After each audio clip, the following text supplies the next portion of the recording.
Salam, hörmətli əməkdaşlar, hər birinizi xoş gördük. Ümid edirəm ki, hər biriniz yaxşısınız. Mən Cəfərli Turanə, ixtisasım biokimyaçı, diyetoloq və nutrisioloq kimi fəaliyyət göstərirəm. Sabira Veriniz şirkətində artıq bir ildən artıqdır ki, təlimçi və ekspert kimi çalışıram və bizim hər həftə fərqli mövzularda təlimlərimiz keçirilir. Bugünkü təlimimizin mövzusu da miqren haqqında olacaqdır. Miqrenin mexanizmini və onu dəstəkləyici yanaşmalar. Ə, Bu günləri biz sizinlə miqren nədir, necə yaranır, miqren tutmalarının qarşısını necə almalıyıq və xüsusilə də hansı qida əlavələrindən və bundan əlavə necə qidalanmalıyıq ki, bu prosesi tutmaların miqdarını azalda bilək. İlk öncə bunu demək istəyirəm ki, hər baş ağrısı miqren deyil. Çünki miqren xəstələri özləri də bilirlər ki, çünki miqren xəstələrində baş ağrısı fərqli formatda olur və ona görə də hər bir insanın başı ağrıyanda e, miqrenim var demək düzgün deyil. İlk olaraq gəlin bir yerdə miqren nədir? Proses olaraq bizim beynimizdə, damarımızda, sinirlərdə necə gedir proses onu anlayaq. Çünki insanlar fərqində olmur, həyat tərzlərini çox səhv şəkildə yönləndirdikləri üçün bu tutmaların sayı günü-gündən artır. Və yenə deyirəm, miqren sadəcə bir baş ağrısı deyil. Miqren birinci növbədə sinir sistemi və damarlar arasında iştirak edən bir nevroloji xəstəlikdir. Yəni xroniki bir nevroloji xəstəlikdir.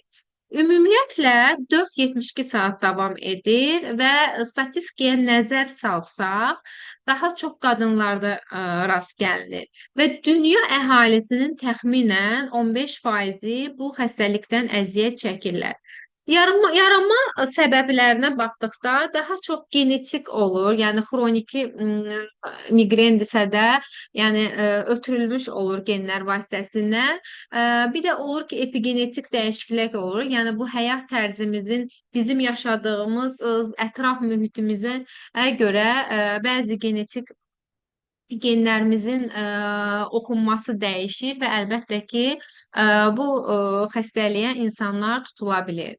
Və yaranma səbəbləri də bundandır. Xüsusilə ümumiyyətlə miqrenin tam müalicə deyil, onu əsasən tetikləyən faktorları biz aradan qaldırmalıyıq.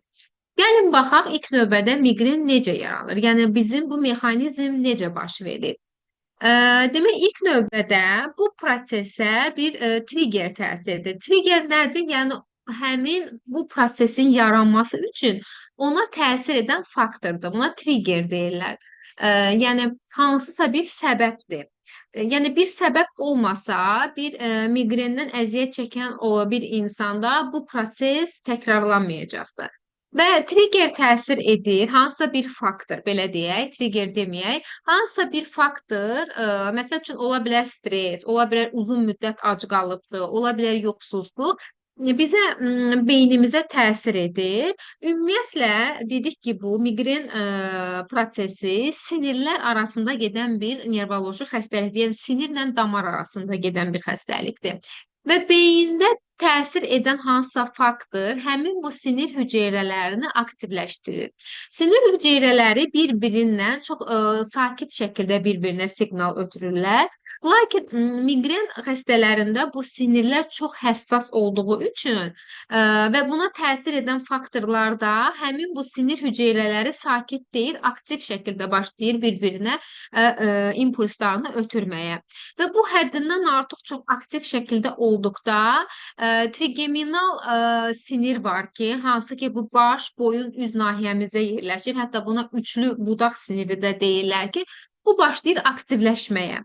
Aktivləşən zamanı CGRP adlı bir maddə var ki, elə başa düşür ki, bədəndə bir iltihab yaranıbdır. Həmin bu maddə başlayır ifraz olunmağa.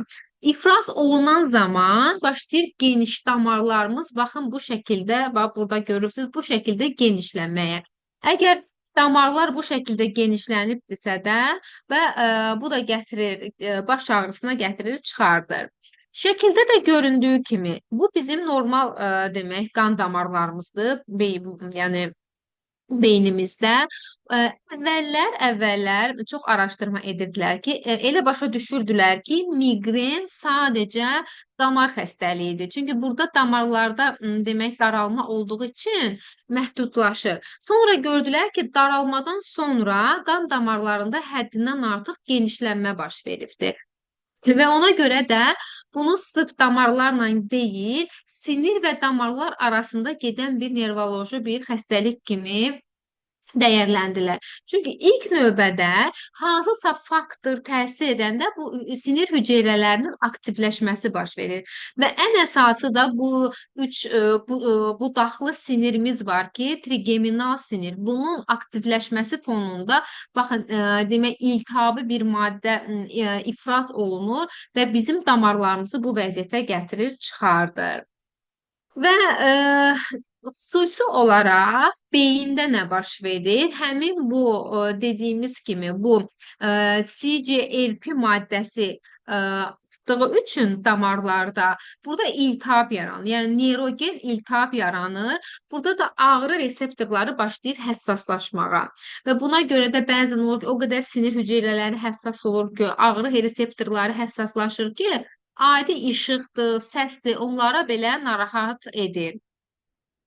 Və bəzi insanlarda, məsəl üçün, bu ağrı başlamamızdan əvvəl bəzi simptomlar üzə çıxır ki, buna da aura deyirlər. Lakin bu hər bir xəstədə, hər bir miqren xəstəsində bu olmalıdır deyilə bir şey yoxdur. Bu nədir? Məsəl üçün, ağrı başlamamızdan əvvəl işıq parıltısı, əllərdə keymə, danışıqlıqda çətinlik, bunlar baş verə bilir. Əlbəttə ki, bu yenə deyirəm, hər bir xəstədə bu olmalıdır deyə bir anlayış yoxdur. Bəzi insanlarda ola da bilər, bəzi insanlarda olmaya da bilər. Biz dedik ki, demək, həmin o prosesi, yəni mexanizmi hansı ki, mən sizə başa saldım, yəni miqrenin əmələ gəlməsini, mexanizmini, onu tətikləyən faktor olmalıdır. Və tətikləyən faktorlar nədir? Əlbəttə ki, birinci növbədə stres. Stres çoxdursa da kortizol yüksəlir. Kortizolla adrenalin yüksəldiyi üçün sinir hüceyrələri ucları başlayır həssaslaşmağa. Və bu da əlbəttə ki, yenə də bu miqrenin tez tutmasına gətirir, çıxardır. Yuxusuzluq da çox önəmlidir. Əgər bizim ümumiyyətlə yatmağımız, yəni yuxu prosesində olmağımız beyin detoksikasiyası üçün önəmlidir. Biz sizlərlə başqa təlimlərdə, məsəl üçün, başqa orqanların detoksikasiyası haqqında danışmışıq. Məhz biz beynimiz yuxuda olarkən, yəni sinir hüceyrələri normallaşır, yəni beyin detoksikasiya olunur. Bu da əlbəttə ki, bizim yeni bir gün üçün beynimizin normal işləməsi üçün ən önəmli faktordur. Hormonal dəyişikliklər bu xüsusilə qadınlara aiddir ki, hansı ki, məsəl üçün menstrual sikl dönəmində, menstrual vaxta yaxın estrogen progesteronun dalğalanması nəticəsində bu dəyişikliklərdə yenə də sinir uclarında həssaslaşma getdiyi üçün miqrenin burada tutmasını müşahidə etmək mümkündür.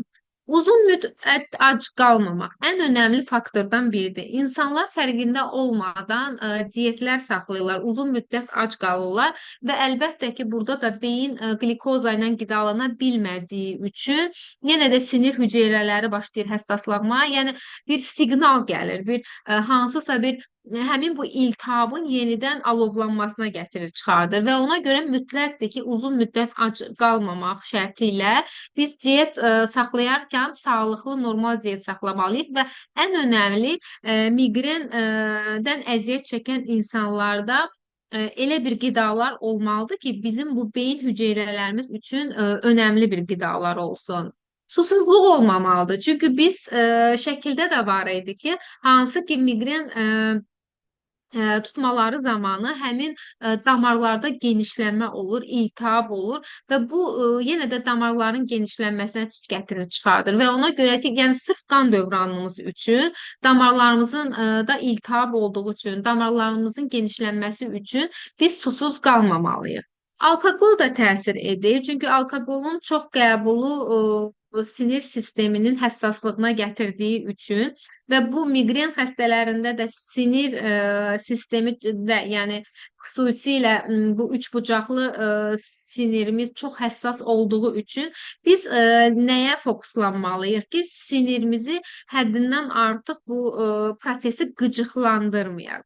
Bəzi pendirlər görmüsünüz ki, qoymuşam. Çünki o fermentasiya olunmuş qidalar var ki, hansı ki uzun müddətli buna məsəl üçün buna daha çox çedar pendiri, parmezan pendiri, yəni bunların əmələ gəlməsi çox uzun müddətli baş verir deyə və bu bəzi araşdırmalar var ki, bu tip pendirləri qəbul edən insanlarda həmin bu stres, həmin bu miqreni tətikləyən faktorlardan biri hesab olunur.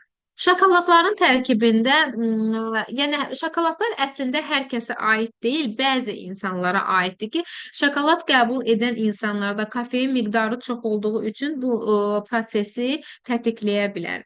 Demək, ən önəmli faktor kofedir. Bəzi insanlar, bəli, deyirik ki, məsəl üçün miqrendən əziyyət çəkən insanlara kofein qəbulu olmaz.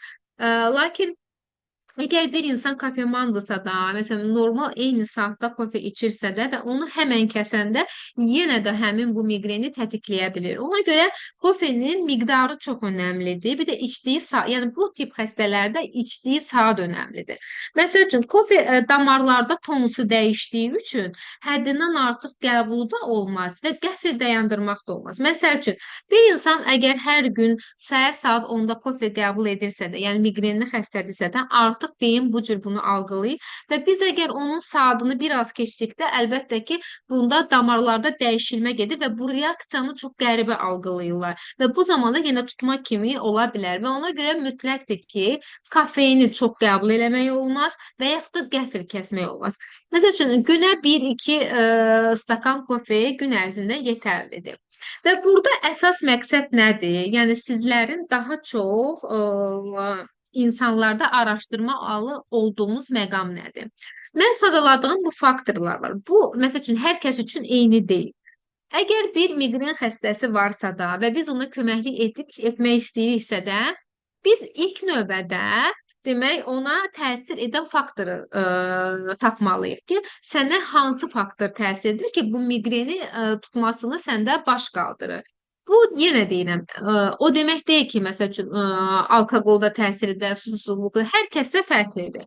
Məsəl üçün mənim öz yaxın qohumum var və ona sırf şokolad pis təsir edir. Yəni normadan artıq gündəlik dozanı keçdikdə onda miqren tutmasının sayı artır. Və ən önəmli bir miqren xəstələrində bir gündəlik olmalıdır ki, öz qeydlərini aparmalıdırlar və bu şəkildə hansı faktor onu tətikləyirsə də mütləq bilməlidirlər. Və miqren pasientlərinə, yəni bizə müraciət edən insanlara biz ilk növbədə, yəni sırf miqrenin sağalması deyil, həmin tutmaların qarşısını almağı lazım olan qida əlavələrini tövsiyə edirik. Çünki miqren belə deyim, bir xroniki xəstəlikdir, nervoloji bir xroniki bir xəstəlikdir.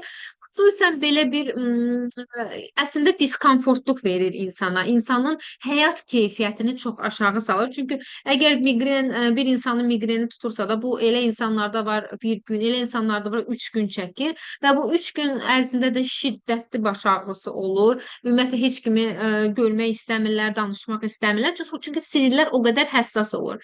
Yəni xüsusən bizim həyat keyfiyyətimizi aşağı salır. Və bizim burada məqsədimiz nə olmalıdır? Bizim məqsədimiz həmin bu tutmaların sayını azaltmalıdır. Yəni insanlara elə köməklik etməliyik ki, bu tutmaları yavaş-yavaş həyatlarında azaldılmalıdır. Və bu azaldıqca da əlbəttə ki, həyat keyfiyyətləri də artacaqdır. Və bu zaman bizim ən çox tövsiyə etdiyimiz, hətta araşdırmalarda da ümumiyyətlə maqnezium mineralı çox tövsiyə edilir. Çünki maqnezium demək bir NMDA reseptor var ki, sinir hüceyrələrin üzərində olan reseptorlardır. Elə bir ki, sinir hüceyrələrinin bir açarıdır. Və bu maqnezium həmin bu reseptorları tənzimləyir. Yəni həddindən artıq o aktiv olmasını, hansı ki təlim başlayanda demişdim, o aktiv olmasının qarşısını alır. Və sinirlər bir-birinə dedik ki, yəni normal insanlarda sinirlər bir-birinə keçiriləciliyi normal sakit halda gedir və miqren xəstələrində isə bu aktiv şəkildə gedir. Maqnezium da burada həmin o keçiriləciliyi normallaşdırır, yenə də bu spazmaların azalmasına gətirir, çıxardır.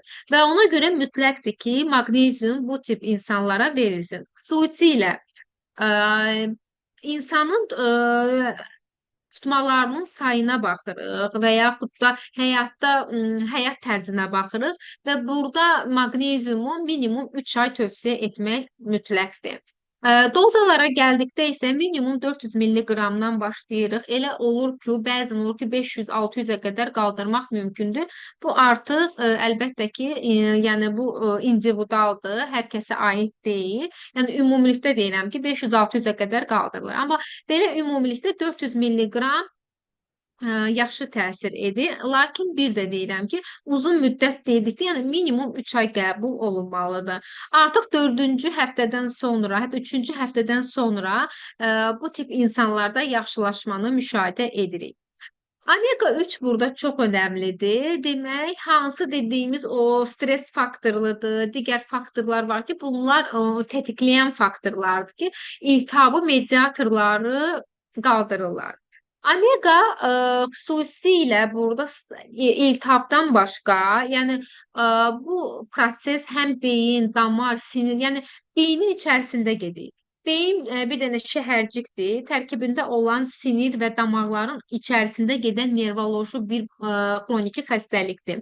Və bizim beynimiz də 60% yağdan ibarət olduğu üçün və biz burada omega 3 vasitəsilə həmin o neyron membranını dəstəkləyirik və beyin funksiyası özü də yaxşılaşır. Yəni hər bir beyin əgər normal sağlıqlı yağlarla qidalanırsa da, artıq beyin hər bir qısa bir faktora, yəni ona təsir edən faktordan ötürü həmin o ümumi mexanizmi qaldıra bilmir və ona görə də burada bizim beyin funksiyasını daha diqqətli olmalıyıq. Və omega 3-ün yəni araşdırmalar var ki, yəni sırf omega 3 qida əlavəsi sırf miqrenli xəstələrə çox belə gözəl, yaxşı təsir edibdir.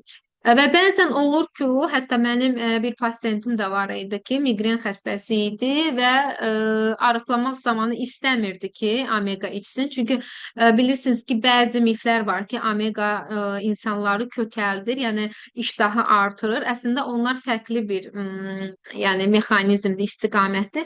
Lakin burada pasiyentlərə, insanlara bu şəkildə başa salmalıyıq ki, əgər sənin beynin funksiyası normal şəkildə işləmirsə də tutmalarının sayı əlbəttə ki azalmayacaqdır. Və ona görə burada omega 3 ən önəmli, vacib bir komponentdir.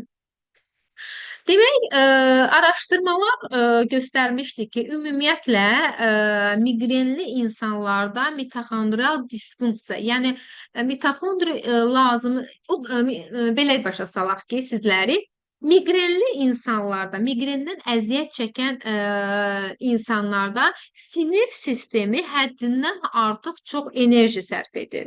Yəni bu artıq enerji sərf etmək əlbəttə ki, bu insanlar üçün yaxşı bir şey deyil. Və bunun artıq enerji sərf etməsi üçün və araşdırmalar göstərmişdi ki, bəzi vitamin minerallara, yəni bu xəstələrə ehtiyacı var. Hansılardır? Bu demək B2 vitamini, riboflavindir. Riboflavin neyinir? B2 vitaminidir. Bu xüsusilə hüceyrələrdə həmin bu enerji istehsalını dəstəkləyir. Və burada ritm zdaroviyanın əsas məqsədi nədir ki, bəzi komponentlər ümumilikdə həmin bu sərf etdiyi enerjini istehsal etmək üçün dəstəkləyir. Və ona görə də burada ritm zdaroviya çox önəmli bir məhsul hesab olunur ki, tərkibində olan minerallar sayəsində həmin bu enerji istehsalını dəstəkləmək mümkündür. Tərkibində koenzim Q10 var, xüsusilə təlimdən öncə dedik ki, mitoxondrial disfunksiya yaşayırlar. Yəni enerji mübadiləsi demək olar ki, bunlarda çox zəif olur. Və koenzim Q də burada mitoxondrial funksiyanı yaxşılaşdırır, enerji mübadiləsini dəstəkləyir.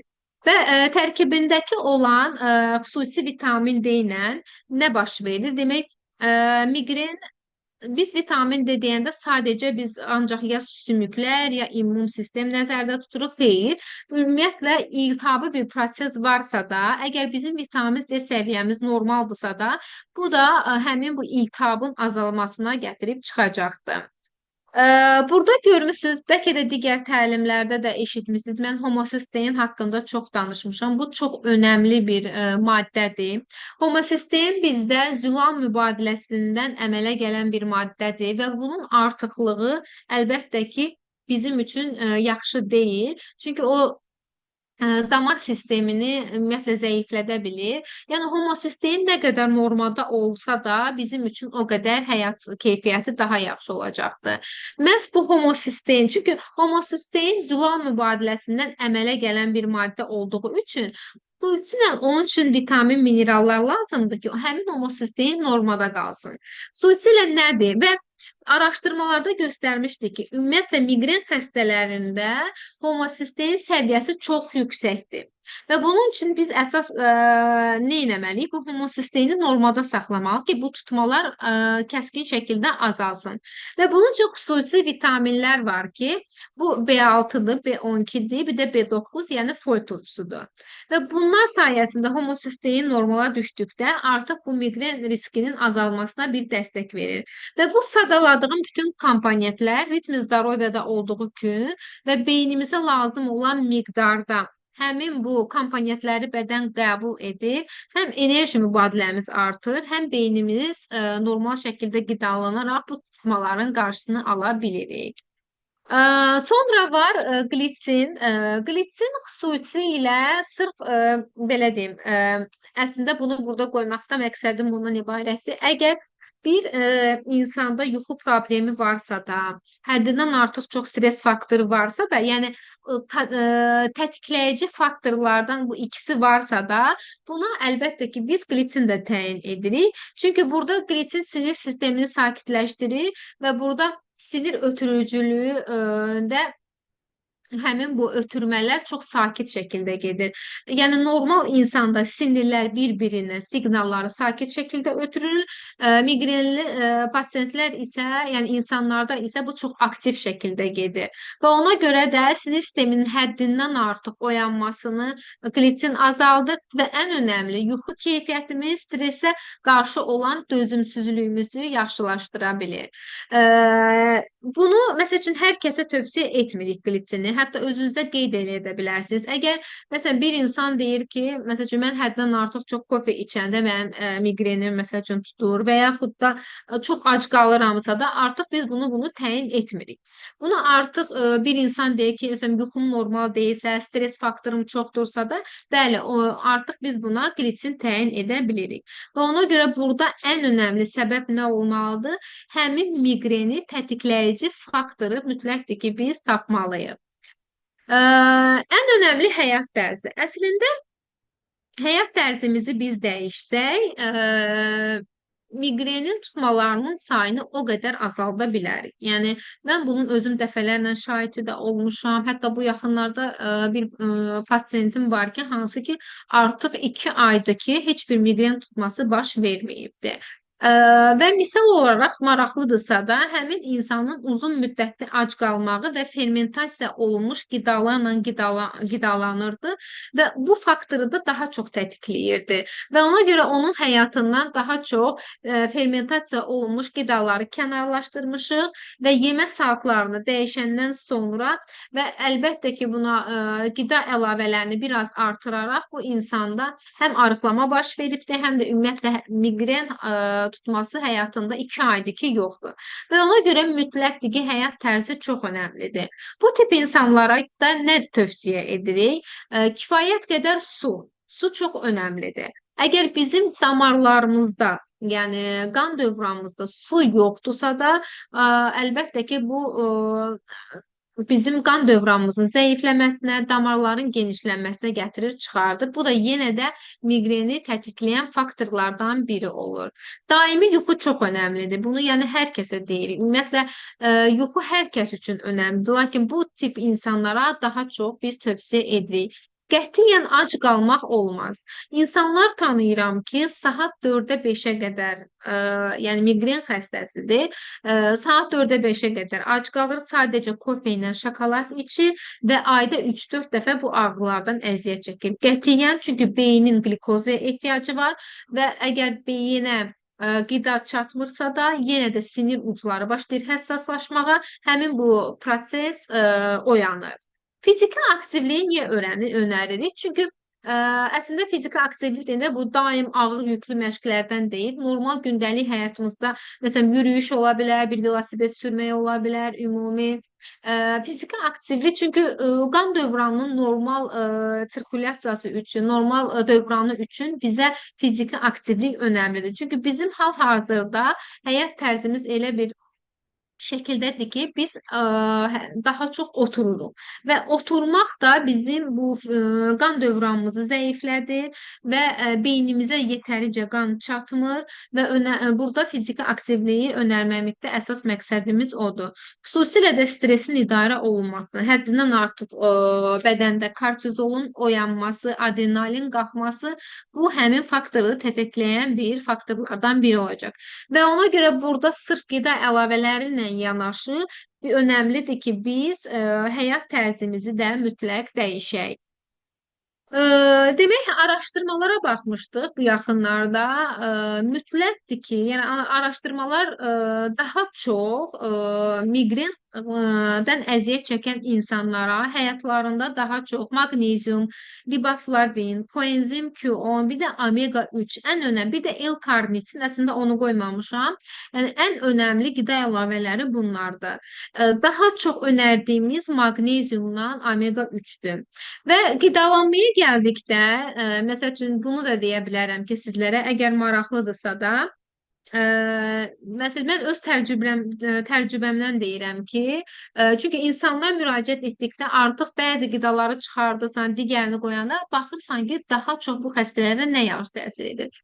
Mən məsəl üçün daha çox 21 gün, 1 ay həmin o kritik vəziyyətdə süd məhsulu, yəni fermentasiya olunmuş məhsulları tamamilə kənarlaşdırırıq və daha çox yağlı qidalar. Niyə deyirik ki, məsəl üçün omega 3? Çünki beynin içərisində gedən bir nervoloji bir iltihabi bir proses olduğu üçün beynimizin də 60% yağdan ibarət olduğu üçün seçdiyimiz qidalar belə yağlı qidalar olmalıdır. Yəni sağlıqlı yağlardan əlbəttə ki söhbət gedir və omega 3 burada daha çox olmalıdır və ac qalma uzun müddət olmamalıdır. Maksimum 3-4 saat fasilə ilə normal qidalanmalıyıq və ən önəmli də yuxu burada ən öndə gedən şərtlərdən biridir.